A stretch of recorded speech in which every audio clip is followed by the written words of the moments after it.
আমি কি একবারও তার সিনেমা রিলিজে তার বিপক্ষে কথা বলছি? আমি ডেড বডি খ্যাত ডিরেক্টর ইকবাল শাকিব খানের সাথে একসঙ্গে মিলেমিশে সিনেমা করার বিষয়ে কি বলল বিস্তারিত জানাবো এই ভিডিওতে। ডিরেক্টর ইকবাল এমনিতে যে সিনেমাগুলো বানায় তার সবগুলো সিনেমাই করে ফ্লপ। আর কেন করে ফ্লপ? কারণ তার প্রতিটা সিনেমাই ঠিকঠাক হয় না, মানে প্রতিটা সিনেমার গল্প ঠিক থাকে না, ফুটেজ ঠিক থাকে না, হিমজিম থাকে, মানে সিনেমার কিছুই ঠিক থাকে না। এই জন্যই তার প্রতিটা সিনেমাই করে ফ্লপ। তাকে মানুষ বেশিরভাগ চিনে কারণ সে শাকিব খানের পেছনে সবসময় পড়ে থাকে। শাকিব খানের যে সিনেমাগুলো আসে সেই সিনেমাগুলোকে নিয়ে সে খারাপ মন্তব্য করেই সোশ্যাল মিডিয়াতে জনপ্রিয়তা পেয়েছে।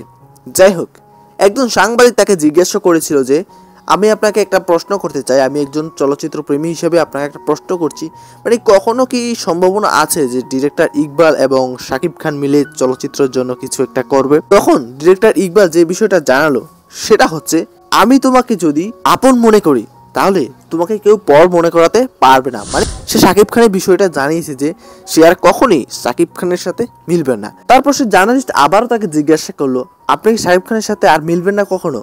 তখন ডিরেক্টর ইকবাল জানালো যে না, আমি আর শাকিব খানের সাথে কখনোই মিলবো না। তারপর তাকে ধন্যবাদ জানিয়ে কনফারেন্স সেখানেই শেষ করে দিয়েছে। ভিডিওর কমেন্ট বক্সে অনেক সাকিবিয়ানদের কমেন্ট দেখলাম, সেখানে অনেকে লিখেছে যদি শাকিব খান কখনো ডিরেক্টর ইকবালের সাথে মিলে কাজ করে তাহলে আমরা শাকিব খানকেই বয়কট করব। ডিরেক্টর ইকবালের সাথে যাতে কোনো সময় শাকিব খান না মিলে, এটাই চাই সাকিবিয়ানরা। তো এই ছিল বিস্তারিত। আশা করি আজকের ভিডিওটা আপনাদের কাছে ভালো লেগেছে, আর কেমন লেগেছে অবশ্যই কমেন্ট করে জানাবেন, আর লাইক কমেন্ট করে আপনি আপনার মূল্যবান মতামত জানাতে ভুলবেন না। পরবর্তী ভিডিও আসা পর্যন্ত সকালে ভালো থাকবেন, সুস্থ থাকবেন। Tata, bye bye.